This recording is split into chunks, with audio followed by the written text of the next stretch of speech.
kabataan daw na hinihigpitan ay lalong kumakawala. Pero kapag hinayaan mo naman sa mga gusto nilang gawin ay pwedeng mapariwara.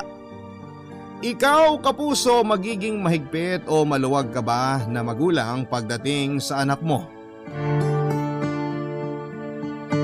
Dear Papa Dudut, ngayon pa lamang ay nagpapasalamat na ako kung sakali man na mapili po ninyo ang sulat ko na ito. Matagal nyo na po akong tagapakinig at matagal ko na rin pong gustong magbahagi ng aking kwento na sana'y makapag-iwan din ng aral at inspirasyon sa buhay ng mga kabarangay nating nakikinig ngayon. Papa Dudut, tawagin nyo na lamang po ako sa pangalang Sofia. 28 years old, taga Pandacan, Manila at nagbabuy and sell ako sa online ng mga damit at sapatos. 4 na taon na po ang nakalipas noong mangyari ang mga kaganapang ito sa buhay ko na gusto ko po sanang ibahagi sa inyo.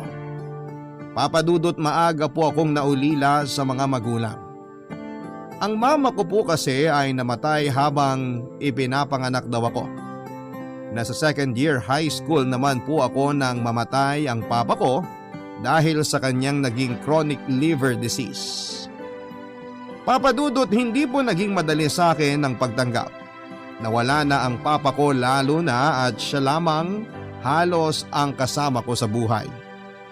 At nang mailibing nga po siya ay hindi ko na rin alam kung saan na ako pupunta at kung ano ang mangyayari sa buhay ko. Mabuti na lamang po at dumating ang kapatid ng mama ko na si Tita Laika.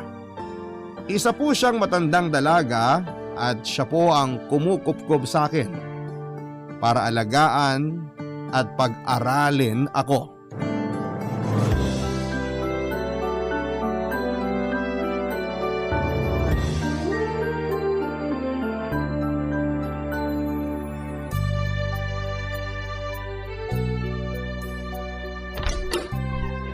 Wow! Grabe! Ang laki naman itong magiging kwarto ko. Pati tong kama. Ang laki din kumpara sa naging kama ko dati. Sofia, ito pala ang mga unan at kumot na gagamitin mo para dito sa kwarto mo. Ay, salamat po, Tita Laika. Nagustuhan mo bang pagkakaayos ko dito sa kwarto mo? Opo, Tita. Ang ganda-ganda po nitong kwarto, lalo na po itong malaking kama. Mabuti naman at nagustuhan mo. Alam mo bang ito ang naging kwarto ng mama mo nung dito pa siya nakatira? Talaga po? Dito po natutulog si Mama? Oo. Nung una nga, ayaw niya pa na magkahiwalay kami ng kwarto dahil matatakutin siya. Yan din po ang kwento sa akin ni Papa. Matatakutin daw po si Mama, lalo na kapag mag-isa siya sa madilim na lugar. Kaya nga mabuti talaga at napapayag siya ng lola mo na humiwalay ng kwarto sa akin nung nasa high school na kami. Mga dalaga na raw kasi kami kaya dapat marunong na raw kami mag-ayos ng sarili-sarili naming mga gamit. Tita, mabait po ba talaga si Mama? Sobrang bait. Nung nabubuhay pa nga ang lolo at lola mo, ang mama mo talaga ang paborito nila. Kasi nga, siya yung mas matalino at mas maganda. Kaya sa aming dalawa, siya lang din ang nakapag-asawa. Tita, matanong ko lang po, bakit po pala hindi na kayo nag-asawa? Wala naman kasing nagkamali na ligawan ako dati. Kagaya nga ng sabi ko, mas maganda talaga ang mama mo kaysa sa akin. Kaya kapag may mga lalaking dumadalaw noon dito sa bahay para manligaw, ang mama mo palagi ang pakay nila na ligawan. Pero hindi po ba kayo nalulungkot lalo na't mag-isa na lang kayo dito sa malaking bahay na to? Tsaka, wala po ba talagang nanligaw sa inyo kahit isa lang? Kasi sa picture ninyo pong dalawa ni Mama, pareho naman po kayong maganda. Naku, ikaw ha? Ang bata-bata mo pang hilig mo naman bola. Pero ayun nga, hindi naman ako masyadong nalungkot noon kasi bago mawala ang mama mo, madalas niya akong dinadalaw kahit kasal na sila ng papa mo. At isa pa, wala rin naman akong napusuan sa mga sumubok na manligaw sa akin noon. Kaya itinuon ko na lang ang atensyon ko sa pag-aalaga sa mga lolo at lola mo nung nabubuhay pa sila. At ngayon naman na ikaw ang nandito at kasama ko, ikaw naman ang aalagaan ko. Salamat po, tita. Ang totoo po, kung hindi ninyo ako kinupkup ngayon, hindi ko na po alam kung saan ako pupunta. Wala naman po kasi akong kakilala na ibang kamag-anak natin. Wala kang dapat na ipagpasalamat dahil pamilya mo ko. At ito ang tandaan mo. Dahil alam ko na hindi mo naranasan na magkaroon ng isang ina, gagawin ko ang lahat para maging isang mabuting nanay para sa'yo.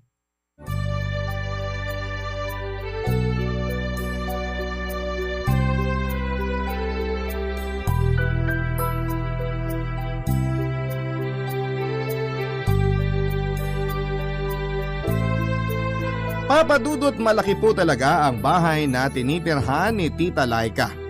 Bahay pa raw kasi yon na minana niya mula sa kanilang mga magulang ni Mama. At kagaya ng pinangako niya ay pinaramdam niya sa akin ang pagmamahal na hindi ko naramdaman noon dahil maagang kinuha ng buong may kapalang mama ko. At masasabi ko na mabait po talaga si Tita Laika. Marami kaming pinagkakasundo ang mga bagay kagaya na lamang ng damit, pagkain at pati na rin sa mga ayos ng mga gamit sa bahay o sa kwarto ko. Papadudot hindi rin po naging mahigpit si Tita Laika pagdating sa pag-aaral ko sa eskwela. Nang mag-college ako ay pinayagan niya po ako na sumali sa mga dance group na talaga namang kinakahiligan ko noon. At sinabi rin po niya sa akin na kung may lalaki man sa eskwelahan namin na gustong manligaw sa akin ay dalhin ko lamang daw sa bahay para doon ako ligawan at hindi kung saan-saan. Gusto niya rin daw kasi na nakikilala ang mga lalaki na nagkakagusto sa akin. Papadudot nasa third year college ako nang magkaroon ako ng isang masugid na manliligaw. Iyan ang pangalan niya at kasama siya sa isang choir organization sa university namin. At dahil gusto niya rin daw na patunayan sa tita ko na seryoso siya sa panliligaw niya sa akin ay pumunta na nga siya sa bahay namin para umakyat ng ligaw.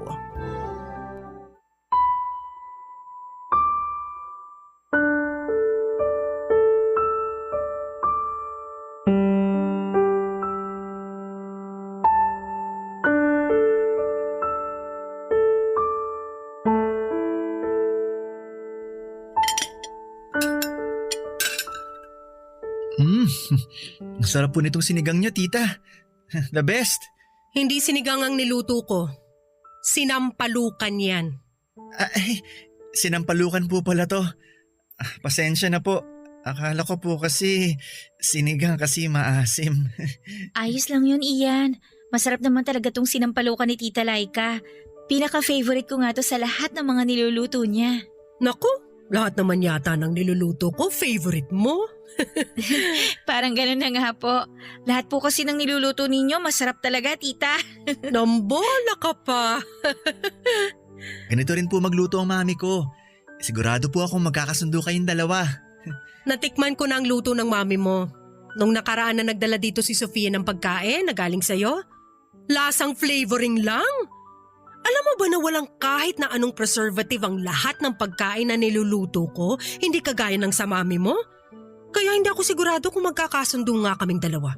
Pero masarap pa rin naman po yung pagkain, di ba, tita? Maayos naman ang lasa pero hindi masarap. Tsaka iyan, hindi ba nagtitinda rin ng mga siomay at siopaw ang mga magulang mo? Naikwento kasi sa akin ni Sofia na may malapit kayong pwesto ng tindahan dito sa amin. Opo, bestseller po namin talaga ang siomay. Lalo na yung pork na flavor. Homemade po kasi yon, tita. Ang mami po tsaka lola po ni Ian ang palaging gumagawa ng siomay na tinitinda nila. May sarili pong recipe nun ng lola ko kaya siguro binabalik-balikan ng mga customer namin. Next time po, tita, dadalan ko kayo dito. Naku, wag na. Baka kasi puro preservative na naman yon.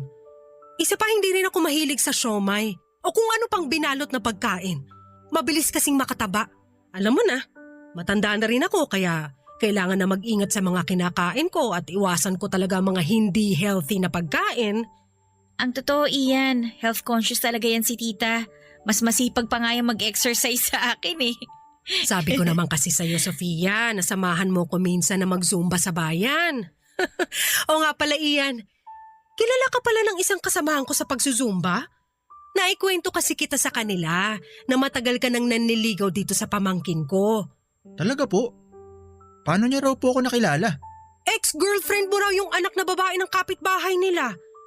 Ang kwento niya nga sa akin, noon dahil minor pa pala yung bata nung ligawan mo at nung naging kayo.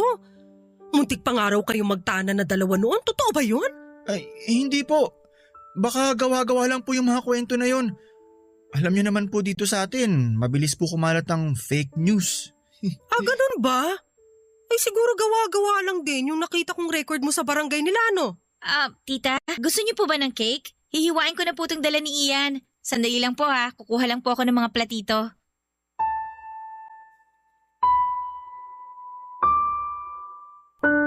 Papadudot, sa totoo lang po ay gusto ko talagang mainis sa paraan ng pakikipag-usap na ginawa ni Tita Laika kay Ian. Pakiramdam ko po kasi ay nabastos ang bisita at manliligaw ko ng gabi na yon. Pero sa kabilang banda noon ay iniisip ko na lamang na gusto lamang akong mapabuti ng tita ko kaya niya ginawa ang mga bagay na yon. Papadudot, pagkatapos mag-dinner ni Ian sa bahay namin ay naramdaman ko ang bigla niyang panlalamig sa akin. Hindi na niya kasi ako palaging pinupuntahan sa dance rehearsal namin. Hindi na rin niya ako masyadong tinitext o tinatawagan. At kung may mga pagkakataon man na nagkakasama kaming dalawa dahil sa aming common friends, ay hindi na siya gaanong kasunod sa akin. Hanggang sa nabalitaan ko na lamang na girlfriend niya na pala ang isang kasamahan niya sa choir. Papadudot, aaminin ko na medyo nasaktan po ako. Kahit wala pa naman kaming relasyon ni Ian. Napansin naman po kaagad yon ni Tita Laika dahil madalas po akong nagkukulong noon sa kwarto. At isang beses na nakapag-usap kaming dalawa ay nagsorry siya sa akin para sa inasal niya noong nag-dinner sa bahay namin si Ian. Pero sinabi niya na hindi daw talaga niya gusto si Ian para sa akin, kaya hindi rin naging maayos ang pakikitungo niya dito. Ayos lang din daw na nasasaktan ako dahil sa tila biglang pag-iwan ni Ian sa akin sa ere.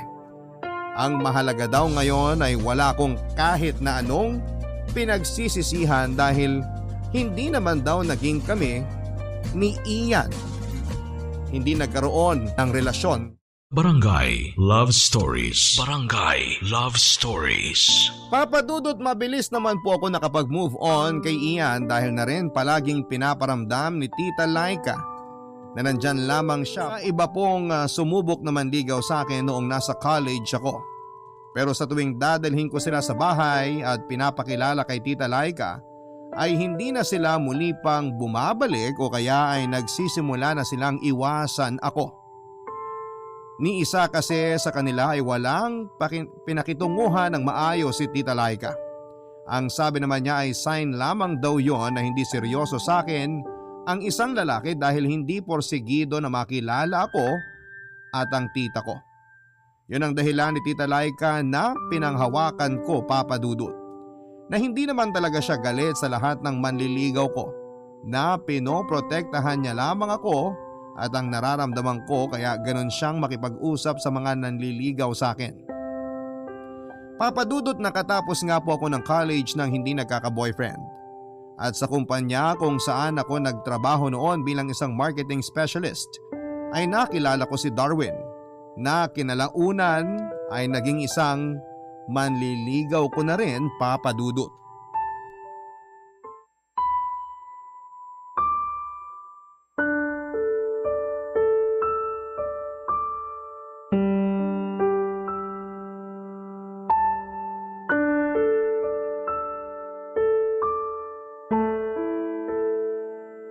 Basta, kapag dumating si Tita Laika, dapat chill ka lang ha. Huwag ka masyadong kakabahan. Mabait naman yun kaya hindi ka dapat kabahan. Malakas ang pakiramdam ko na magkakasundo kayong dalawa. Chill lang ako, huwag ka mag-alala. Kilala mo naman ako, di ba? Magaling ako makisama at makipag-usap sa kahit sinong tao. Sigurado ako makakasundo kong tita mo. Hindi naman ako nag-aalala, no? Gusto ko lang na yung first impression niya sa'yo, hindi maging kagaya nung sa iba kong mga manliligaw noon. Mataas kasi ang standard ni tita kaya walang pumapasa sa kanya kahit isa. Ang ibig sabihin ba kapag pumasa na ako sa standard ng tita mo, Sasagutin mo na ako kaagad? Hindi pa, no? Ikaw masyado ka namang nagiging mabilis. Biro lang yun. Siyempre kapag nagustuhan na ako ng tita mo para sa'yo, mas dodoblein ko ang effort ko para tiwala mo naman na makuha ko. Nandyan na yata si Tita Laika. O basta Darwin relax ka lang. Oo, huwag kang mag-alala. Akong bahala. Sofia, pasuyo naman ako nitong pinamili ko sa grocery kanina. Sige po tita, kunin ko na po yung mga bitbit nyo. May bisita nga po pala ako. Hi po tita, good afternoon po. Hindi kita pamangkin, bakit mo ko tinatawag na tita? Ma'am po pala, sorry po. Nagbibiro lang ako. Maupo ka na dyan. Sofia, ipagtimpla mo naman ako ng kape tsaka… Eto na po ang kape, tsaka donut po pasalubong ni Darwin tita. Parang kanina ka pa nakapaghanda nitong merienda ko Hindi naman po masyado.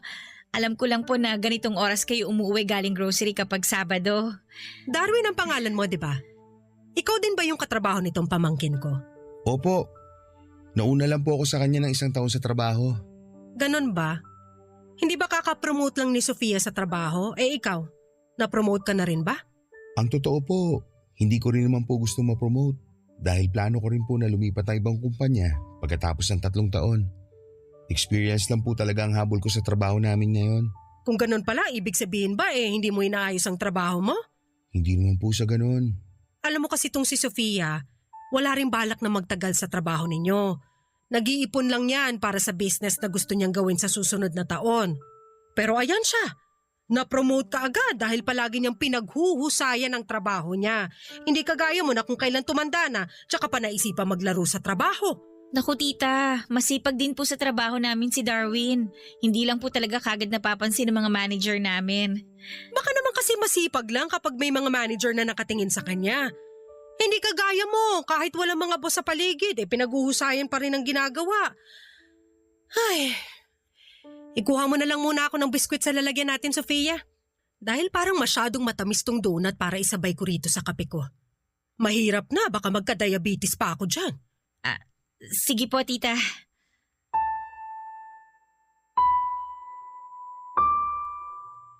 Papadudot ramdam ko na hindi rin nagustuhan ni Tita Laika kahit ang bago kong manliligaw na si Darwin. Sa totoo lang ay nagsisimula na akong mainis kung paano itrato ng tita ko ang mga lalaking nagiging bisita ko at umakyat sa akin ng ligaw.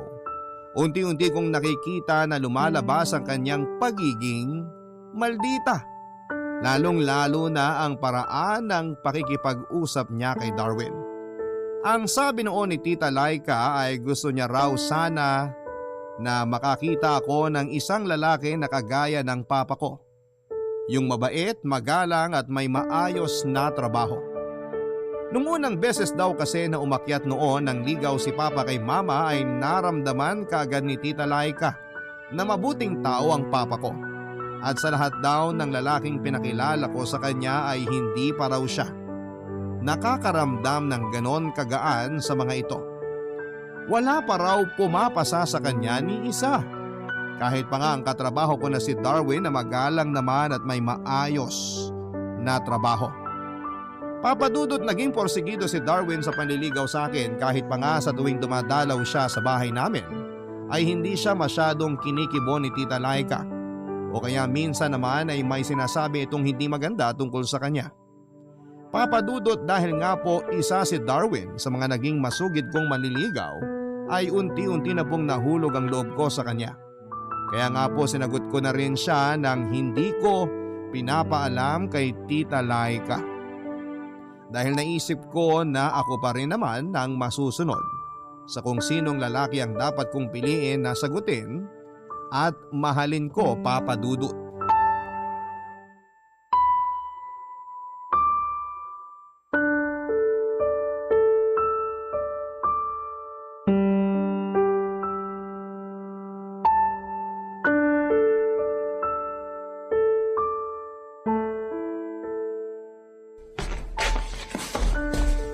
Mano po tita?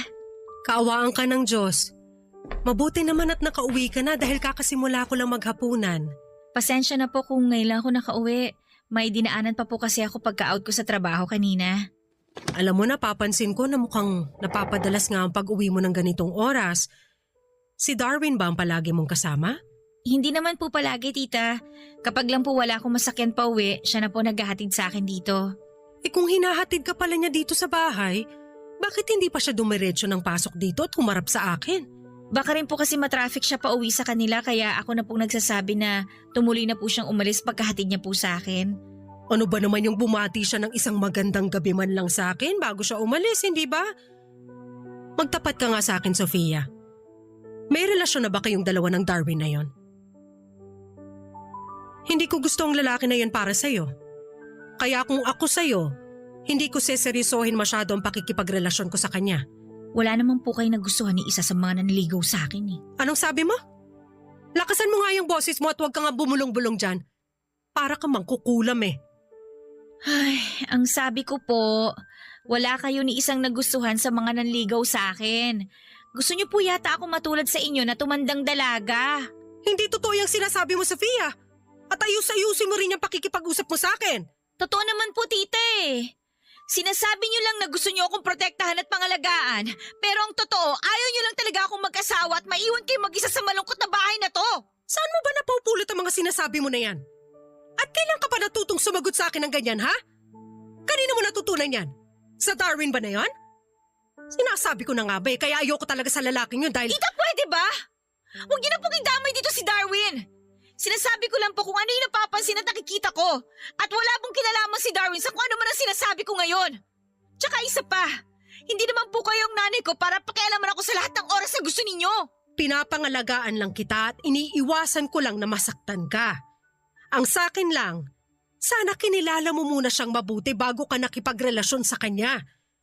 Sofia, unang kita ko pa lang sa Darwin na yan. Ramdam ko na hindi maganda ang intensyon niya sa'yo. Eh lahat naman po ng lalaki sinasabihan ninyo na hindi magandang intensyon sa akin eh. Ay, tita, matanda na po ako. Alam ko na po ang ginagawa ko kaya please lang. Huwag na po kayo makialam sa mga ginagawa ko sa buhay ko. Sofia, saan ka pupunta? Hindi pa tayo tapos mag-usap. Sofia, bumalik ka rito! Papadudot, yun po ang kauna-unahang pagkakataon na nasagot ko sa hindi maayos na paraan ng tita ko na nag-alaga sa akin sa maraming taon. Pakiramdam ko po kasi hindi talaga tama ang ginagawa niyang paghihigpit sa akin.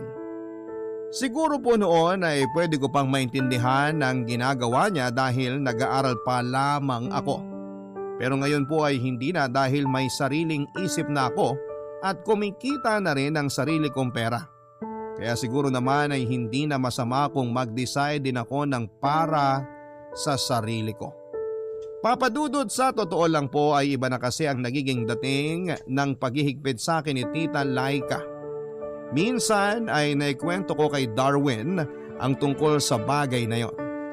Na halos lahat ng nanligaw sa akin ay inayawan ni Tita Laika. At ang sabi ni Darwin ay baka paraan daw talaga yon ni Tita Laika para huminto na sila sa panliligaw sa akin at hindi na talaga ako magkaroon pa ng boyfriend. At kagaya ng iniisip ko ay sinabi ni Darwin na baka hindi naman talaga pinoprotektahan ni Tita Laika ang feelings ko. Baka gusto lang din ni Tita Laika na tumanda akong dalaga kagaya niya para may makasama siya habang buhay sa malungkot niyang bahay. Papadudot, mahal ko naman si Tita Laika at malaki ang utang na loob ko sa kanya. Pero hindi ko yata kakayanin ang mabuhay ng mag-isa.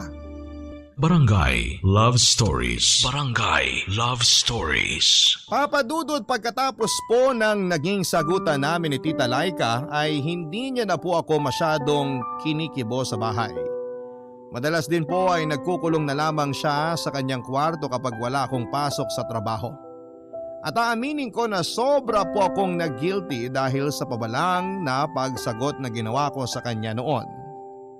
Pero iniisip ko na lamang na lilipas din naman ang anumang galit o tampo na nararamdaman niya sa akin, lalo na kapag nakita niya na masaya ako sa relasyon namin ni Darwin. Papadudot, nagpatuloy naman po ang maayos na relasyon namin ni Darwin. Masaya po kaming dalawa lalo na sa umpisa ng aming relasyon. Palagi kaming sweet sa isa't isa at magkasama kapag wala kaming trabaho at nang maglilimang buwan na kaming dalawa ay doon ko siya unti-unting nakilala. May pagka mainitin din pala ang ulo ni Darwin at siloso. Dahil nga po first boyfriend ko siya sa aming dalawa ay ako talaga ang mas clingy. Gusto kong palagi kaming magka-text o kaya ay magkatawagan. Pero siguro nga ay may lalaki talaga na ayaw na madalas silang kinukulit ng girlfriend nila, Papa Dudut. Ayos lang naman sa akin na bawasan ang pagiging clingy ko kung yon ang gusto ni Darwin. Pero dumating kami sa point ng relasyon namin na bigla-bigla na lamang siyang nagbago ng pakikitungo sa akin. Hindi na siya kagaya ng dati noong nililigawan niya pa lamang ako. At para bang bigla na lamang nawala ang sweet at mapagmahal na Darwin na nakilala ko noon.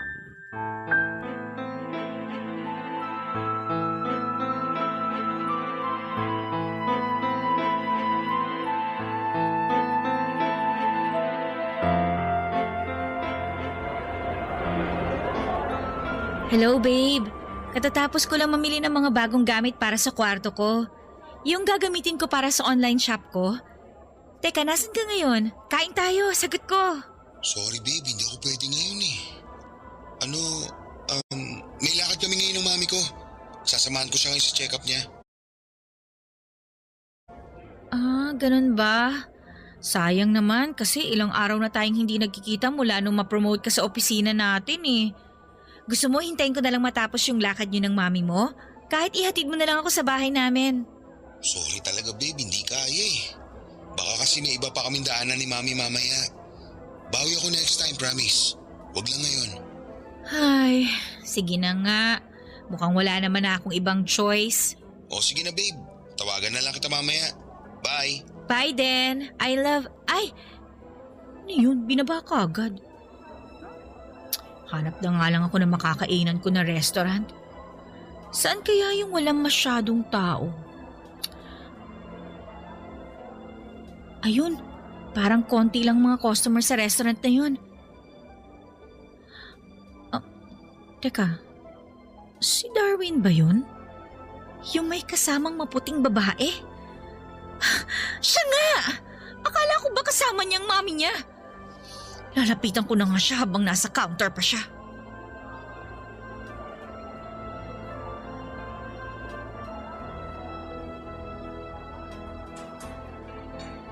Uy, babe! Sofia? Anong ginagawa mo dito? Eh ikaw, anong ginagawa mo dito? At saka, sino yung kasama mong maputing babae sa lamesa na yon? Akala ko ba kasama mo ang mami mo? Sandali nga. Hinaan mo nga ang boses mo. Bakit? Natatakot ka na marinig ka niya? Na malaman niyang nandito ang girlfriend mo ngayon?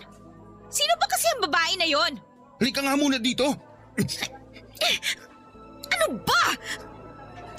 Bitawan mo nga ako! Ayun na! Magsisigaw ka na ngayon. Para ang tanga eh. Hindi ako magmumukhang tanga kung hindi mo ako ginagago! Sabihin mo nga sa akin, niloloko mo ba ako, Darwin? Pwede ba? Yan ka na naman eh. Nagiging paranoid ka na naman. Paranoid akong paranoid! Darwin, kung hindi totoo ang mga binibintang ko sa'yo ngayon, bakit hindi tayo bumalik sa loob? Ipakilala mo ako na girlfriend mo doon sa babaeng kasama mo! Alam mo, tama na nga itong pag-uusap na to. Bahala ka na dyan sa buhay mo. Teka lang! Ano ibig mong sabihin bahala na ako sa buhay ko? Alam mo, ang hina talaga ng kukote mo eh, no? Hindi mo ba talaga nagigets? Break na tayo! Kaya huwag ka ng parang linta ng kapit at sunod na sunod sa akin, okay? Darwin, sandali lang! Ayusin muna natin to! Huwag naman natin palakihin ang maliit na problemang to! Ano ka ba? Kulang naman ang problema ko eh. Kaya nakikipag-break na ako sa'yo kasi ang toxic mong girlfriend. Manang-mana ka sa tita mong matandang dalaga. Akala mo kung sino ay magaganda at matatalino. Pareho naman kayo may maitid na utak. Sabihin mo ng lahat ng masasamang salita tungkol sa akin. Pero wag na wag mo idadamay ang tita ko. Gusto mo makipag-break? O sige! Dahil hindi ko kailangan ng isang gagong lalaki sa buhay ko. Magsama kayo ng babae mong maputi lang pero hindi naman maganda. Tsaka na! Papa Papa Dudut, hindi ko man nakumpirma kung sino talaga ang babaeng kasama ni Darwin ng araw na yon ay sobra po akong nasaktan dahil sa paraan niya ng pakikipaghiwalay sa akin. Hindi po ako masyadong nasaktan dahil tinapos na niya ang relasyon naming dalawa. Nasaktan ako dahil sa mga sinabi niya kay Tita Laika. Nasaktan ako dahil na-realize ko na totoo pala ang masamang hinala ni Tita Laika sa kanya. Na hindi mabuting lalaki si Darwin, Papa Dudut, at lolokohin niya lamang ako. Masyado ko kasing minadali ang lahat at sinagot ko siya kahit na hindi ko pa siya lubusang nakilala. Kaya kung nasasaktan man ako ngayon ay wala akong dapat na ibang sisihin kung hindi ang sarili ko lang din, Papa Dudut. Nang makauwi ako ng bahay ay dumiretso ako ng kwarto ko at nagkulong. Doon ako tahimik na umiyak at sinolo na lamang ang sakit na nararamdaman ko.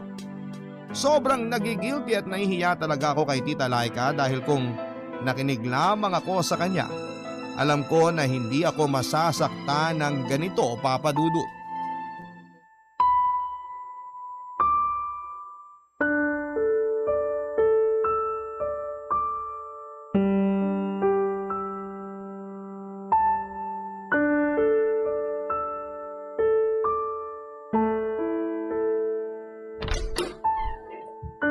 Sofia, hindi ka pa ba kakain?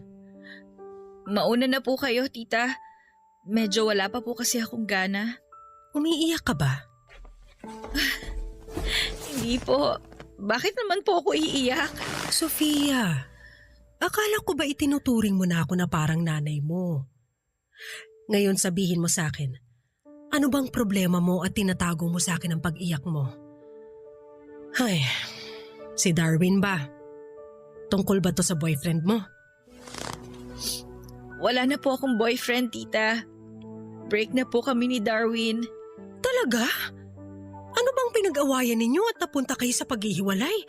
Baka naman pwede pang maayos kung ano man yan. Hindi na po, tita. Hindi na po ako makikipagbalikan sa manlolokong yun. Niloko ka ni Darwin? Sabi na eh. Iba talaga ang kutob ko sa lalaking yun sa umpisa pa lang eh. Alam ko na hindi siya gagawa ng mabuti. Tama po kayo sa lahat ng sinabi niyo tungkol sa kanya. Na hindi po talaga siya mapagkakatiwalaan. Nalolokohin lang po niya ako. Huwag ka nang umiyak, Sofia. Ang mahalaga ngayon, maaga mong nakilala ang totoong pagkatao niya. Dapat po talaga nakinig na lang ako sa inyo nung una pa lang eh. Dapat hindi ko na siya pinagkatiwalaan pa.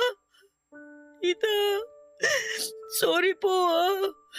Sorry po talaga. Shh! Tama na. Huwag ka nang umiyak.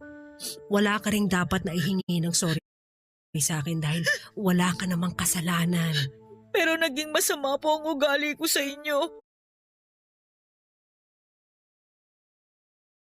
Sa halip na makinig ako sa inyo, sinagot-sagot ko pa kayo ng dahil lang sa lalaking yun na lolokohin lang naman pala ako.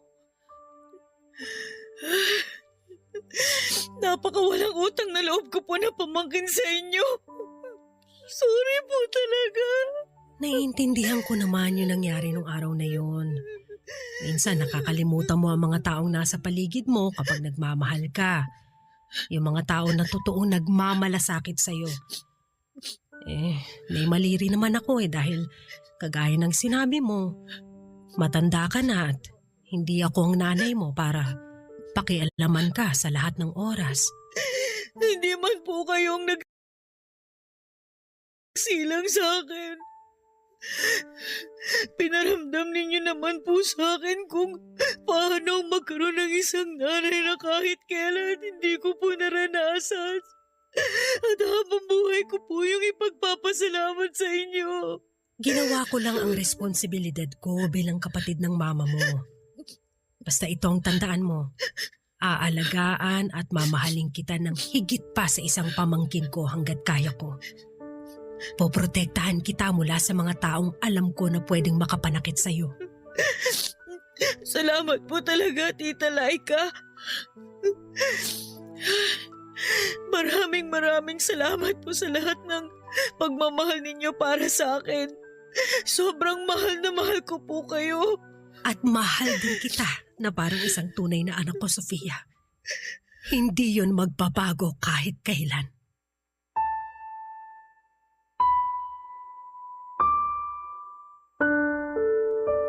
Papa Dudut, minsan pang sinubukan ni Darwin na makipag-ayos sa akin. Nagsorry siya at sinabi na nagkamali daw siya na pinagpalit niya ako sa iba. Pero kagaya ng gusto ni Tita Laika ay hindi ko na siya binalikan pa.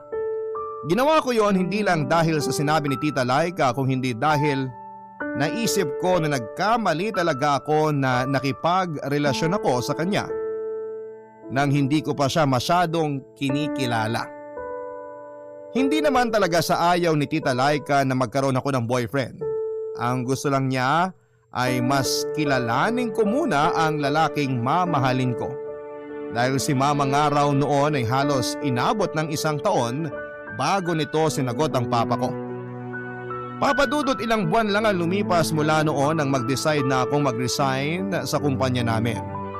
Tinuloy ko na po ang pagbabuy and sell ng iba't ibang mga gamit sa online. Yun din ang dahilan kung bakit mas mabilis ako nakapag-move on mula sa natapos na relasyon namin ni Darwin. Mabilis ko siyang nakalimutan, pati na rin ang panloloko niya sa akin. Mabilis ding lumipas sa mga araw at dumaan ng ilang taon. Mas okay din po ang kinikita ko sa ganitong business ko ngayon at mas convenient din para sa akin dahil nasa bahay lamang ako palagi.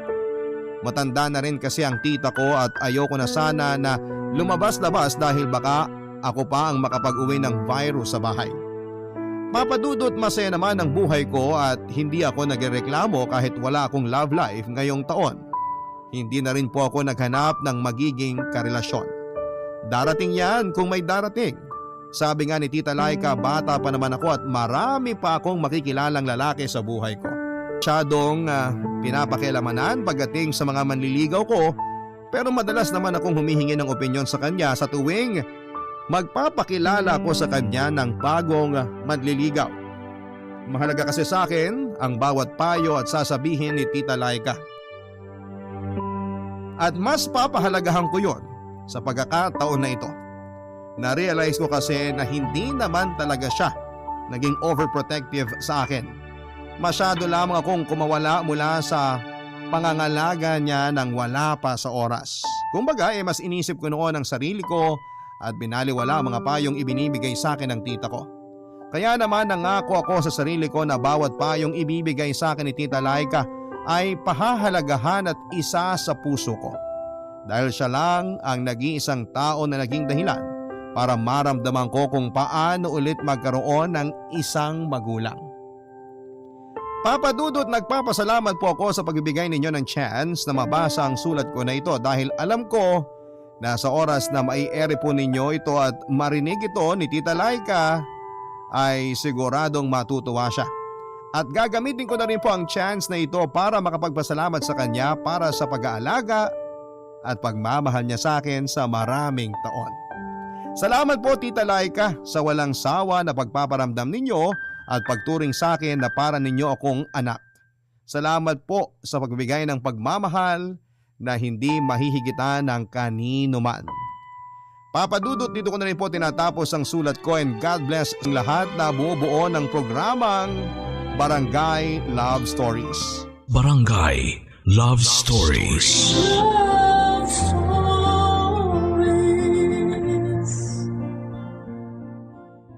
Barangay LS 97.1 Number 1 Forever. Kabarangay, i-share mo ang iyong barangay love stories. Sabay-sabay nating pakinggan ang iyong kwento ng pag-ibig, buhay at pag-asa. Ipadala lang sa barangaylovestories@yahoo.com.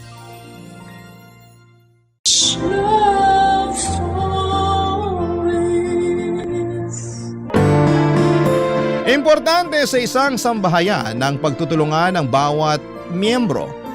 Dahil kung isa lang ang kumikilos ay posible siyang mapagod at mabuwal. Ikaw kabarangay, natutulungan mo ba ang iyong pamilya? Dear Papa Dudut. Lahat tayo ay merong bagay na pinagsisisihan. Yung mga bagay na sana ay hindi na lamang natin ginawa noon upang hindi nagkaroon ng komplikasyon sa ngayon. Minsan naisip ko na sana ay totoong may time machine. Gagamitin ko talaga yon pabalik sa nakaraan upang makipagkita sa batang ako para mabigyan siya ng mag-asawang sampal sa mukha niya at sangkatutak na sermon upang hindi na siya mapariwara pa. Pero imposible naman yon. Kaya nga sa abot ng makakaya ko ay pinapangatawanan ko na lamang ang bunga ng mga desisyon ko noong araw. Bago ko ipagpatuloy ang kwento ng buhay ko ay gusto ko munang magpakilala sa mga kabarangay natin. Itago niyo na lamang po ako sa pangalang Andy.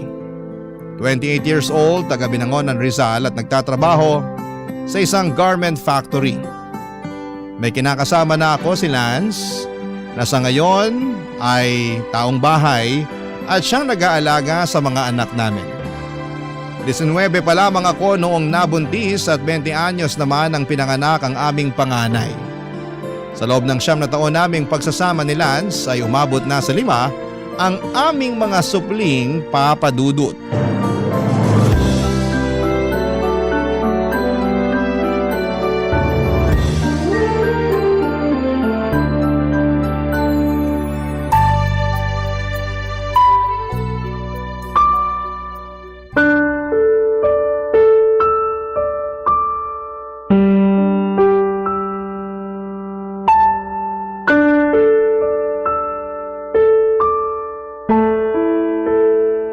Lance, bakit naman may sugat sa nguso yung bunso natin? Wala ba man lang munang good morning, mahal? Kasabay nitong mainit-init kong kape at pandesal?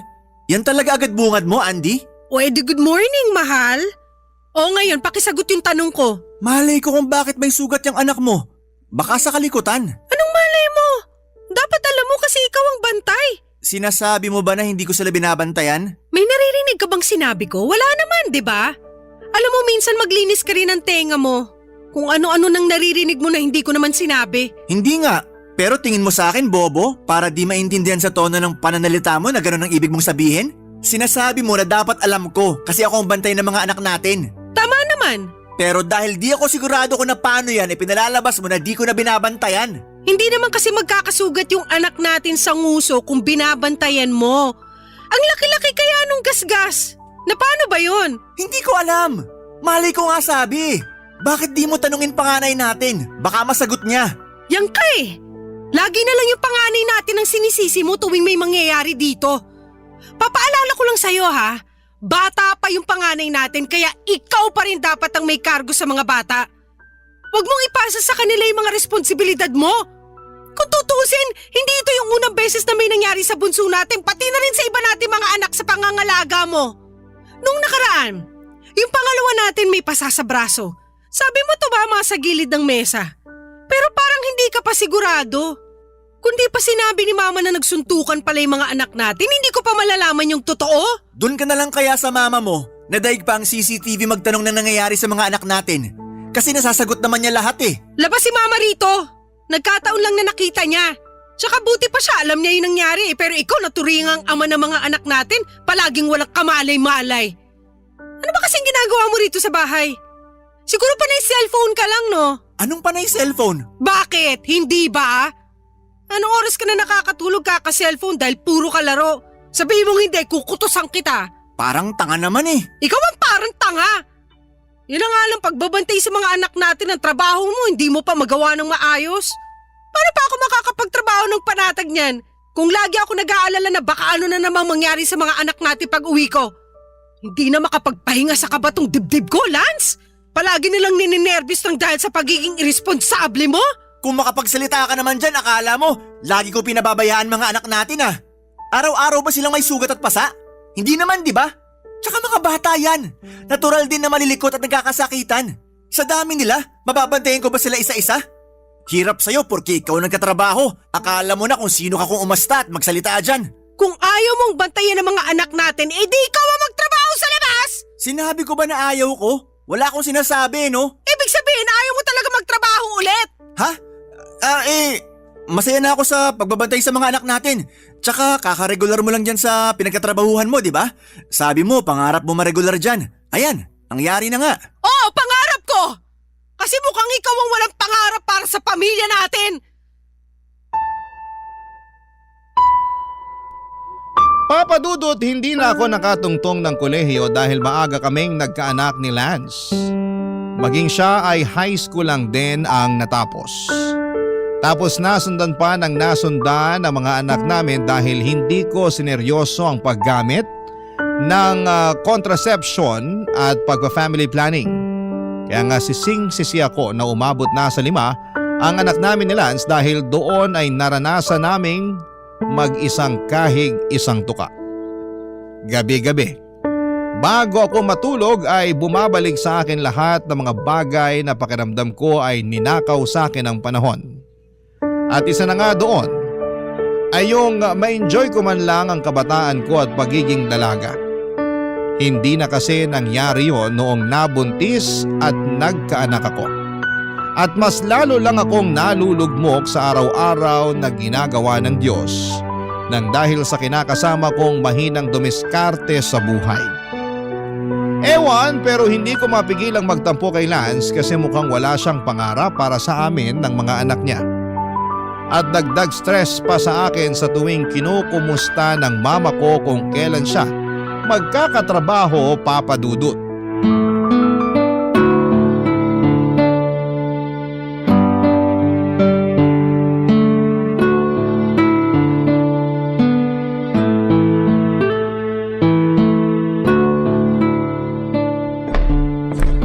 Nak, ginabi ka na naman sa pag-uwi ah. Oo nga po eh. Kailangan kasi mag-overtime sa trabaho kasi marami kaming gawa. Ganun ba? Opo. Kaso nakakapagod. Nakakangalay ng batok at ang sakit-sakit na ng likod ko. Umupo ka nga muna dyan sa bangko. Bakit ba kasi nakatayo ka lang dyan sa may pinto? Maghapon na po kasi kaming nakaupo kaya hindi ko na rin ramdam yung puwet ko pero sige po, upo na ako kasi mas napapagod lang akong tumayo. Tulog na po ba yung mga bata? Oo, kakatulog lang nila. Ay, kumain ka na ba? Kumain na. Nakisubo na lang ako doon sa kasamahan ko kanina sa baon niya. Kasi wala na pala akong pera pambili. Ayoko namang umutang sa kantin dahil ang mamahal ng mga paninda nila doon. Pero pag ganun, umutang ka na. Kasi paano na lang kung walang baon yung kasamahan mo, di ba? Opo, ma. Sorry po ah. Sorry saan? Sorry kasi alam ko mataas ang pangarap niyo para sa akin kaya gustong-gusto niyo ako makapagtapos ni Papa sa college. Pero hindi na nangyari yun dahil sinuway ko kayo nung nagpabuntis ako ng maaga kay Lance. Tapos hindi ko pa sineryoso yung pagpa-family planning kaya dumami yung anak namin. 27 years old pa lang ako pero losyang na ako. Mas mukha pa nga yata kayong bata kaysa sa akin. Ay, nangyari na yon. Wala na tayong magagawa pa doon. Kung may dapat mang sisihin dito, ang kinakasama mong pulpul mag-isip at mahinang dumiskarte. Huwag naman po kayong ganyan magsalita kay Lance, ma. Paanong hindi ako magsasalita ng ganito? Nakikita ko na wala naman siyang ginagawa rito sa bahay nyo. Ni magbantay sa mga anak nyo hindi pa maayos-ayos. Puro na lang cellphone, feeling binata. Bakit kasi di na lang siya pagtrabahuhin mo? Tapos ikaw na lang dito sa bahay para mag-alaga sa mga bata. Nag-usap na po kami ni Lance tungkol sa bagay na yan. Sinabi niya sa akin na kakaregular ko lang po sa pinagtatrabahuhan ko. Sayang naman kung magre-resign ako. Naisip ko tama naman. Sus, sinabi niya lang yon kasi ayaw niyang siyang magtrabaho sa inyo. Sa bagay, masarap ang buhay niya rito sa bahay niyo eh. Kunwaring nagbabantay sa mga anak pero panay cellphone ang inaatupag. Panay cellphone lang ba talaga ang ginagawa ni Lance rito, ma? Ay naku! Oo, sinasabi ko sa'yo pag alis mo papunta sa trabaho, nakatutok na sa cellphone yan. Habang pinapakain mga anak nyo, bago paliguan, puro cellphone yung magaling na lalaking yan. Kaya nga laging late yung panganay nyo sa school eh. Pag uwi rito sa bahay, imbis na makipaglaro sa mga anak nyo, cellphone ang inaatupag. Kaya di nyo mabantayan mga bata tapos mamaya mag-aaway na lang at magkakasakitan. Hindi na talaga nagbago si Lance. Sinabi mo pa. Sakit ng ulo yung kinakasama mo, kaya nga dapat siyang nagtatrabaho sa inyo imbis na ikaw. Tingnan natin kung makapag-cellphone pa siya dun sa trabaho niya. Pero yun nga po ang dahilan kaya siya natanggal sa dati niyang pinagtatrabahuhan, di ba? Sobrang paggamit ng cellphone at pag-a-absent. Tingin ko wala na talaga sa loob ni Lance na magtrabaho. Nabanggit niya sa akin na tinatamad na raw siya. Kaya sabi ko siya nalang mag-alaga sa mga anak namin at ako naman na magtatrabaho sa labas. Pero kahit sa ang anggulo mo tingnan, mali pa rin yon. May mga babae na po na nagtatrabaho. 2024 na po, hindi na to sinaunang panahon. Alam ko naman yon. Pero pwede lang yon kung responsable sa mga bata at sa bahay yung kinakasama mo. Pero sa nakikita ko, hindi naman kaya dapat siyang maghanap buhay. Ang bata-bata pa niya, malakas pa pero mas pinapairal kasing katamaran at pagiging batugan. Akala niya yata hindi marami ang mga anak niyo eh. Kasalanan mo talaga yan eh. Mali ka kasi nang napili. Ay. Papadudot kasama namin sa maliit naming inuupahan ng nanay ko. Lumipat siya sa amin bago mag-pandemic at binenta ang bahay na pinundar nila ni Papa matapos nitong mamatay noong 2018. Katwiran niya ay hindi na raw niya kayang tumira doong mag-isa lalo na. Bawat sulok ng bahay namin ay may alaala ng yumao kong tatay. Tinanggap ko si Mama sa aming pamilya kasi magulang ko pa rin naman siya. Kung tatanungin ninyo ako kung nahihiya ako kay Mama, oo ang sagot ko. Pakiramdam ko ay binigo ko sila ni Papa sa pangarap nilang makapagtapos ako ng pag-aaral para magkaroon ng magandang trabaho. At kapag naiisip ko ang bagay na yon ay nalulugmok ako dahil sinaktan ko ang damdamin ng mga magulang ko. Alam ko naman na hindi ko na maibabalik ang nakaraan upang maitama ang mga desisyon ko sa buhay, pero tanging hiling ko na lamang sa Diyos ay maging mabuti ang kapalaran sa aking pamilya sa kasalukuyan. At papadudot, lagi kaming may mapagkakakitaan nang sa ganoon ay hindi naman kami sumala, lalo na sa pagkain namin sa pang-araw-araw. Barangay Love Stories. Barangay Love Stories. Papadudot, ako lang ang nagtatrabaho sa amin at walang araw na hindi ako nahirapang pagkasyahin ang kinikita ko para sa pagkain namin. Bills at iba pang mga gastusin, lalo na kapag nagkakasakit ang mga anak namin ni Lance. Sa totoo lang ay malimit akong umiyak at matulala dahil kulang na kulang talaga ang budget namin sa pang-araw-araw. Tapos ay dagdagan pa ng mga away namin ni Lance na sobrang nagpapasakit sa aking ulo at kalooban. Malapit ko na tuloy pagsisihan na siya ang kinasama ko sa buong buhay ko, lalo na at mukhang wala talaga siyang maayos na direksyon para sa amin. Simula kasi nang natanggal siya sa trabaho noong 2023 ay tinamad na siyang maghanap pa. Hindi ko alam kung mas na-enjoy na niya ang pag-aalaga sa mga anak namin o sadyang hinayaan na lang niya ako ang bumuhat sa aming pamilya.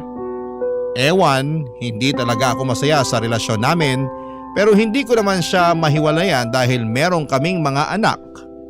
Papadudot.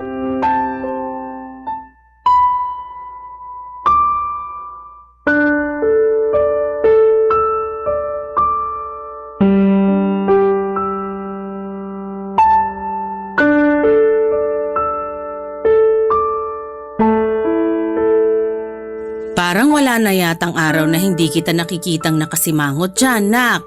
Sorry ma, hindi ko lang po mapigilang malungkot. Huhulaan ko. Tungkol na naman yan sa kinakasama mo, no? Opo, nag-away kasi kami kanina eh. Tungkol saan? Sa mga labahan. Ayaw niya kasi akong tulungan magbanlaw kasi may usapan daw sila ng mga kaibigan niya na magbabasketball. Ngayon na nga lang daw siya makakalabas tapos paglalabahin ko pa raw siya. Ay, talaga naman. Ikaw nga ngayon lang ang day off mo. Tapos maglalaba ka pa ng mga damit nyo? Dapat nga siyang gumawa niya para may ambag naman siya sa inyong dalawa. Sinabi ko naman po sa kanya pero hindi na raw niya may sisingit yung paglalaba. Kasi 5 bata ang binabantayan niya. Napapagod din po siya kaya maawa naman daw ako sa kanya. Wow! Maawa sa kanya? Siya, naawa sa'yo? Inuna pa talaga nung ungas na yun yung pakikipag-basketball kaysa tulungan ka? Kung tutusin, gabundok lang naman yung labahin yun ang dahil sa mga damit niya? Meron din naman pong damit namin ng mga bata. Ay, nako. Ewan ko na lang talaga dyan sa kinakasama mo. Kaya nga po hindi ko mapigilang malungkot. Nakakalungkot nga, pero labahan lang yan. Kung ayaw kang tulungan ng Lance na yun, pwede mo na namang laban na lang mag-isa. Kahit mabagal, kahit matagal kang matapos, basta kumilos ka na para naman mabawasan na yung trabaho mo. Sobra naman po kayo. Akala ko sasabihin niyo magpahinga ako, wag na muna maglaba. Pwede mo namang gawin yan. Pero kayo rin naman ang mamomroblema ng susutin nyo. Lalo na't mga dugyot pa naman yung mga anak mo. Maya't maya kailangan magpalit ng damit. Saka anong sobra ko? Minomotivate lang kita para umpisahan na ang paglalaba kaysa magmukmuk ka dyan sa kalungkutan. Wala na po ba akong karapatang malungkot? Meron, pero kumpara naman sa lungkot na nararamdaman ko, walang-wala yung kalungkutan mo. Ano pong sinabi niyo? Malungkot din ako, Andy. Baka lang hindi mo natatanong. Pagkagising ko kanina, parang ayokong magkikilos. Gusto ko na lang humiga ng humiga hanggang makatulog ako.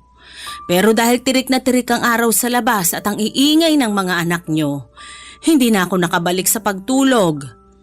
Kaya kahit malungkot ako noon at naiirita na rin, bumangon na ako para maligo. Pero hindi naman naalis ng malamig na tubig yung kalungkutang nararamdaman ko. At kahit na nakapagkape na ako, malungkot pa rin ako.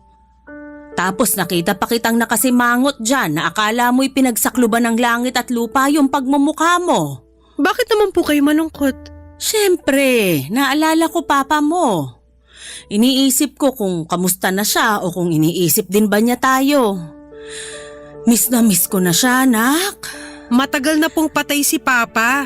Andun na tayo. Pero anong magagawa ko kung pakiramdam ko kahapon lang nangyari? Nahihirapan akong umusad sa buhay kasi alam mo naman na hanggang dikit talaga kami ng papa mo nung nabubuhay pa siya. Ay, nakakainis lang isipin kung bakit kailangan pa niya magkasakit at mamatay ng maaga. Hindi ko na po alam ang sagot dyan, Ma, kasi kahit na anumang sabihin ko, hindi kayo naniniwala. May sarili kayong paniniwala Totoo naman na unfair ang Diyos kasi kinuha niya sa atin ang papa mo Pero nangyari na yun. At matagal na rin patay si Papa. Sigurado kung nakikita at naririnig niya lang kayo ngayon, hindi niya magugustuhan na nagkakaganyan kayo. Ewan ko. Pero kung totoo ngang nakikita at naririnig niya ako ngayon, sana magpakita siya sa akin. Sabik na akong makita siya at marinig ang boses niya.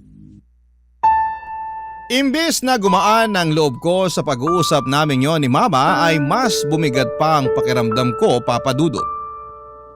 Oo, kinumusta nga niya ako pero binaliwala niya pa rin ang nararamdaman ko sa pamamagitan ng pagsingit ng mga pinagdaraanan niya. Para sa mga hindi pa nakakaalam, nag-self-diagnose ang mama ko na meron siyang depression at anxiety mula noong namatay ang papa ko at magpasa hanggang ngayon na hindi pa rin siya nakakausad. Sinubukan ko naman siyang unawain dahil nagluluksa rin naman ako sa pagkamatay ng papa ko pero napilitan na lamang akong umusa dahil sa mga anak namin ni Lance. Para kasing kung isasama ko pa ang pagluluksa kong yon, ay hindi ako makakapag-focus sa trabaho at sa buhay namin ang kinakasama ko kaya pilit ko na lamang sinantabi ang bagay na yon.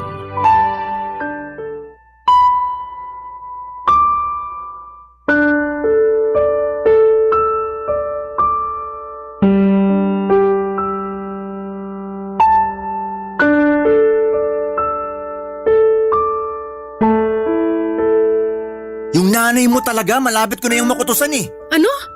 Bakit mo kukutusan ng nanay ko? Para magtanda at malaman niya lugar niya sa pamamahay na to.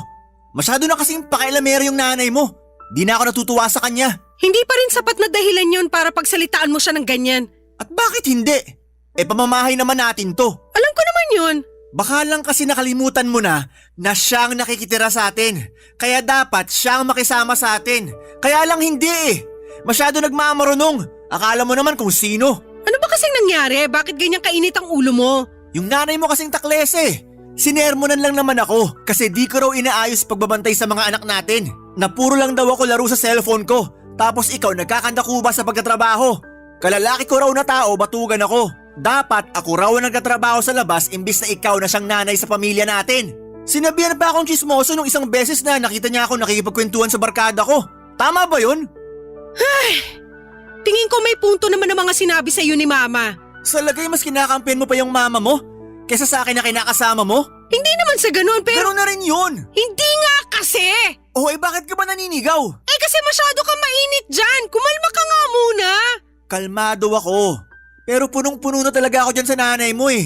Hindi na ako natutuwa sa pagiging pakialamera niya. Para tayong may CCTV sa pamamahay natin sa katauhan niya. Pagpasensya mo na lang si Mama. Pagpasensyahan? Tingin mo di ko yan ginawa? Siyempre ginawa ko na yan. Pinagpasensyahan ko na yung nanay mo kasi nanay mo yan. Pumayag nga ako na patirehin natin siya rito sa maliit nating inuupahan, di ba? Wala ka narinig sa akin. Ngayon pa lang ako nagkakaganito kasi sobra na yung nanay mo. Tapos kapag pinatulan ko't na sagot-sagot magtatampo. Daig pa yung balat sibuyas. Magmumukmuk at iiyak sa sulok na akala mo inaping bata. Kaya nga, wag mo na sagutin si Mama kasi alam mo namang mabilis siyang ma-depress, di ba? Sus, ma-depress niya mukha niya. Tingin ko pa uso na lang niya yan eh.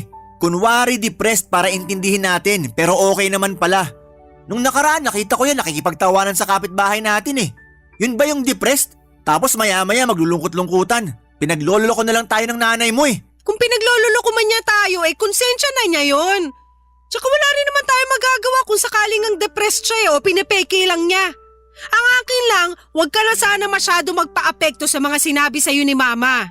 O baka naman kaya ganyang kaka-apektado kasi alam mong totoo yung mga sinabi niya. Ano ba naman yan, Andy? Imbis na gumaan loob ko sa'yo, lalo pang bumigat kasi mas kinakampihan mo pa mama mo. Baka nakakalimutan mong akong kinakasama mo rito. Hindi ko nakakalimutan yun. Pero pareho lang kayo ni Mama kung umasta eh. At paano kami naging magkapareho? Nagtanong ka pa talaga ano pa nga ba? Pareho kayong masakit sa ulo at mahirap intindihin. Nakakabuisit kayo. Akong napapagod sa inyo eh. Kung meron mga nakakabwisit dito, ang mama mo na yan. Buti pa, paalisin mo na nga siya rito. Ha? At saan ko naman papupuntahin si Mama pag pinaalis natin siya rito? Ewan ko. Dami-dami na nating problema. Sa akin mo pa itatanong ang bagay na yan? Malamang ikaw nakaisip eh. Pesteng buhay naman to. Papadudot, hindi ko masisisi si Lance kung magalit siya sa mama dahil totoo naman lahat ng hinaing niya rito. May pagkapakialamera talaga si mama kahit ako na anak niya ay nakakarinig din sa kanya ng kung ano-ano. Hindi rin sila magkasundo ng kinakasama ko dahil galit sa kanya ang mama ko kasi maaga raw niya akong binuntis at inanakan pa ng marami. Kaya lalong nalugmok ang buhay ko at pamumuhay namin. At lumala pa nga ang iringan at parinigan nila dahil magkakasama kami sa iisang bubong. Pero ang isa pang problema ko ay yung hindi rin masyadong kasundo ni mama ang mga anak namin. Kahit na pinakikisamahan naman niya ang mga apo niya, ay maraming beses ko pa rin naaabutan na sinusungitan ni mama ang mga bata. Mabilis kasi siyang mapikon lalo na kapag maingay ang mga anak namin. Tantrums man o nagkakatuwaan lamang sila. Ang gusto kasi ni mama kapag malungkot siya at miserable ang nararamdaman niya ay maging malungkot at miserable din kami na katulad niya. Barangay Love Stories. Barangay Love Stories. Papadudod, 43 years old pa lamang ang mama ko nang nabiyuda siya matapos mawala ang tatay namin. Simula noon ay hindi na siya bumalik sa pagtatrabaho. Noon ay may pinapasukan siyang opisina kung saan magkatrabaho sila ni Papa bago ito nawala. Pagkatapos niyang mag-resign ay nagmukmok na lamang siya sa bahay namin hanggang sa naisipan niya itong ibenta. May kakaunti silang savings ng papa ko na naubos lang niya sa sugal at ang katwiran niya ay gusto lang naman niyang maglibang.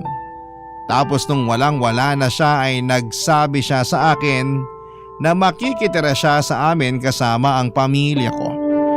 Dahil sanay ako na siya ay lagi kong kasama ay hindi ko siya natiis. Pumayag ako na tumira siya sa amin pero pakiramdam ko ay cargo namin siya ni Lance dahilan para lalong bumigat ang pagdadala namin ng buhay. Malakas pa naman si mama pero ayaw na niyang magtrabaho kasi nalulugmok siya sa pagkawala ng papa ko.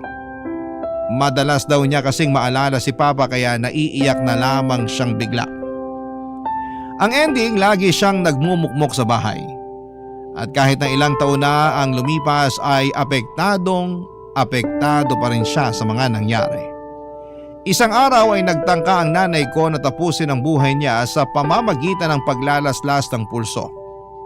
Buti na lamang at nakita siya ni Lance kaya hindi pa ganoong kalalim ang sugat at mabilis namin siyang naipagamot, Papa Dudut.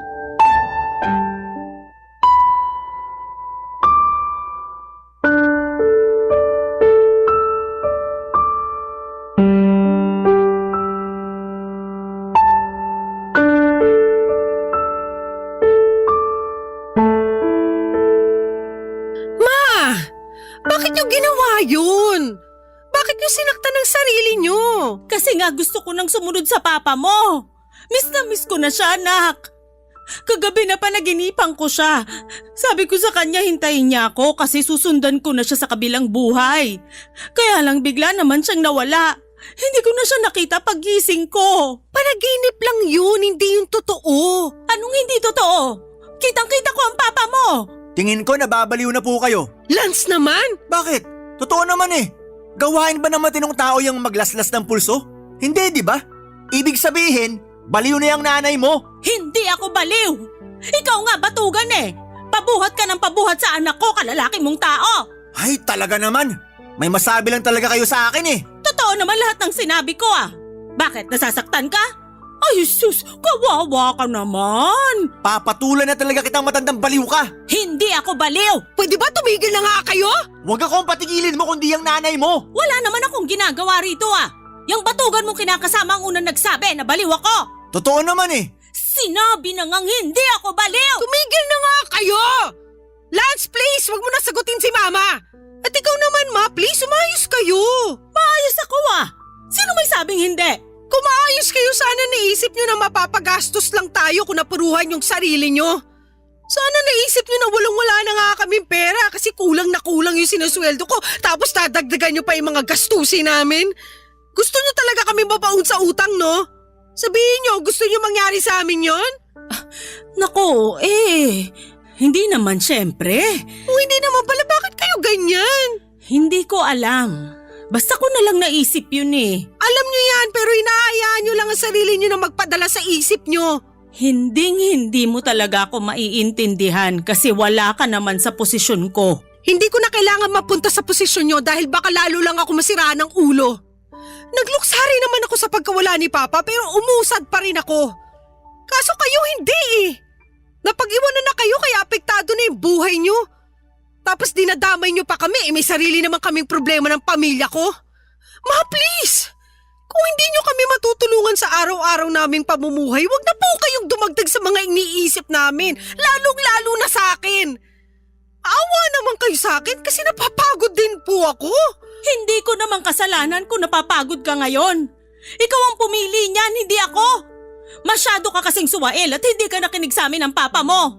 Tapos pulpul pa at batugan yung lalaking napili mo. Siningit nyo na naman ako. Totoo naman eh. Kasalanan mo kung bakit mahirap pa kayo ngayon sa daga. Ewan ko sa inyo! Ako pa yata'y mauuna mabaliw sa kakaintindi sa inyo. Yang mama mo sisihin mo, wag ako. Isa ka rin sakit ng ulo eh. Ano na namang ginawa ko? Yun nga, wala kang ginawa at wala ka rin ginagawa para sa pamilya natin. Ang malas-malas ko sa'yo, Lance. Nagsisisi na tuloy ako na ikaw pa ang tatay ng mga anak natin. Papa Dudut, dala na rin siguro ng matinding emosyon na naghahalong galit at pag-aalala kaya nasumbatan ko na ang sarili kong ina. Pero sa totoo lang ay may punto naman lahat ng mga sinabi ko. Pagod na akong pakisamahan siya dahil dagdag lamang siya sa mga gastusin namin. Naghihikahos na nga kami sa buhay tapos mapapagastos pa kami ng malaki ng dahil sa kanya. Siyempre nagalit din sa akin si mama at nagkasagutan kami. Hindi rin naman kasi siya papatalo kaya lalong nadagdagan ang sama ng loob ko sa kanya. Gustong gusto ko na siyang paalisiin sa amin pero baka lalo siyang mapahamak sa labas. Isa pa ay natatakot ako sa karma na pwedeng mangyari sa akin sakaling ipagtabuyan ko sa pamamahay namin ang sarili kong ina. Kaya nga pinagsabihan at kinausap ko na lamang siya ng masinsinan na huwag na niyang ulitin ang bagay na yon kasi mauuna pa akong mabaliw sa kanya. Tingin ko ay tinabla naman siya kaya lang makalipas ang 2 linggo ay may ginawa naman si Lance.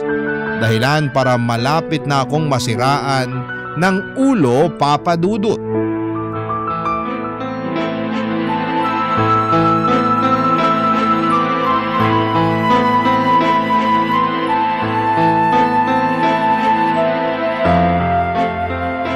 Lance, ano to? Anong ano yan? Teka, bakit mo hawak cellphone ko? Bakit? Masama bang hawakan ko cellphone mo? Hindi, pero… Uy, patay mali siya. Sige, tanong ko, sagot ko. Ano to mga pinaglalike mo na picture ng mga sexy na babae online?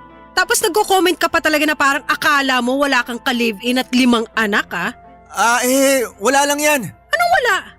Tingin mo ba sa akin tanga? Para maniwala na wala lang to? Wala nga lang talaga yan. Hindi ako bulag. Hindi ko naman sinabing bulag ka. Ang akin lang, huwag ka masyadong malisyosa. Ako pa talaga ang malisyosa? Nakakabastos naman talaga mga pinagko-comment mo rito. Gusto mo basahin ko? Para malaman mo na nakakaloko ka? Ano, basahin ko? Ha? Wag na. Tsaka akin na nga yung cellphone ko. Masyado kang pakialamere. Wow! Ako pa talagang pakailamera! Akin na sabi yung cellphone ko, Andy. Ayoko nga! Ako naman bumili nito, di ba? Kaya akin to at gagawin ko kung ano gusto kong gawin dito. Anong gagawin mo dyan? Hoy! Ano pa nga ba? Di babasagin? Wag mong gagawin yan. Huli ka na kasi sinagad mo ng pasensya ko. Kaya dapat sa cellphone na to sinisira! Hoy, tama na! Yan! Yan ang dapat sa cellphone na yan! Apakan ng gamadurog! Pasag na yung cellphone ko. Tama na! Wow, talaga naman! Nakuha mo pang iyakan yan, ha? Malamang! Cellphone ko yan eh! Cellphone mo nga pero ako naman ang bumili. Kung makapagsalita ka, akala mo kung sino ka ha? At bakit? Hindi ba? Kasi ipapaalala ko lang sa'yo na ako lang naman na nagtatrabaho at kumikita ng pera sa pamamahay na to. Ako ang bumibili ng pagkain natin, nagbabayad ng bills at kung ano-ano pang gastusin natin. May ambag din naman ako, di ba? May ambag ka? Ano? Anong ambag mo? Yung pagbabantay mo sa mga anak natin? Hindi mo nga inaayos dahil panay ka cellphone? O ngayon, wala niyang pesting cellphone na yan. Siguro naman matututukan mo na yung mga anak natin, di ba? Inaalagaan ko naman ang mabuti mga anak natin. Masyado ko lang nagpapaniwala sa mga sinasabi sa'yo ng mama mong baliw. Huwag mo nang idamay si mama rito dahil lalo lang sumasakit ang ulo ko. Alam mo, Lance, wag mo talaga akong lolokohin at ipagpapalit sa iba. Dahil napakakapal naman ang mukha mo pag ginawa mo yun. Wala ka na ngang trabaho tapos mambababae ka pa? Aba, kung ganun lang din ang gagawin mo, mabuti pang lumayas ka na sa pamamahay natin. Ha? Saan naman ako pupunta kung palalayasin mo ko? Hindi ko alam. Bahala ka sa buhay mo. Kaya nga umayos ka kasi sinasabi ko talaga sa'yo. Hindi ako magdadalawang isip na paalisin kang lintik ka. Wala namang ganyanan, mahal. Alam mo namang hindi ko magagawa sa'yo yun eh. Di ako mambababae. Siguraduhin mo lang talaga kasi may kalalagyan ka sa akin. Oo naman. Siguradong sigurado ako. Buti na yung nagkakaintindihan tayo dahil ayoko namang umabot tayo sa puntong hayaan ko na lang na mawalan ng tatay ang mga anak natin. Kesa naman sumakit lang lalong ulo ko sa'yo. Kaya ayusin mo kasi pagod na ako. Maawa naman kayo sa akin ni Mama. Ang hirap niyong dalin eh.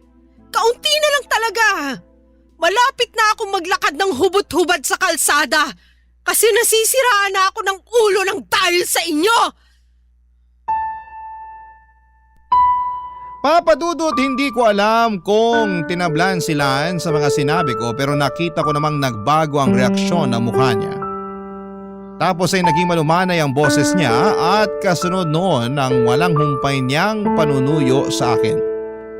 Kahit papaano ay humupa na ang galit ko pero masama pa rin ang loob ko sa kinakasama ko at hindi ko nga siya pinansin noon, sa halip ay nakipaglaro ako sa mga anak namin. Pero hindi nagtagal ay nagkabati rin naman kami. Hindi ko na talaga alam ang gagawin ko. Malapit na akong mabaliw ng dahil sa pamilya ko. Hirap na ako magtrabaho dahil hindi ako nakakapag-focus. Pakiramdam ko ay para akong punong kahoy na mabubuwal anumang sandali. Sa kasalukuyan ako pa rin na naghahanap buhay sa amin, kasama pa rin namin si mama sa bahay at paminsan-minsan ay nalulugmok at nalulungkot pa rin siya. Pero buti na lang dahil may pinagkakaabalahan na siya, gaya ng pagtitinda niya ng almusal sa tapat ng bahay namin tuwing umaga hanggang tanghali. Dalangin ko na sana lang ay magtuloy-tuloy na kasi kahit paano'y nakakatulong din naman ang maliit niyang kita sa amin ang pamilya ko. At pangarap ko na mapatignan ng mama ko sa eksperto sakaling may sapat na kaming pera para matulungan siya sa kanyang depresyon. Hanggang dito na lamang po ang sulat ko, Papa Dudut. Maraming salamat po sakaling mapili po ninyong i-ere sa inyong programang Barangay Love Stories. Gusto ko na rin kunin ang pagkakataon na ito para magpasalamat sa programa ninyo dahil nalilibang at natututo ako sa mga istorya ng kabarangay natin na itinatampok ninyo. God bless and more power sa inyo. Ang inyong forever kapuso at kabarangay, Andy. Barangay Love Stories. Barangay Love Stories. Anong say mo sa Barangay Love Stories na ito? Pagkwentuhan natin sa comment section yan. Barangay LS 97.1. 97.1. Forever. Number 1.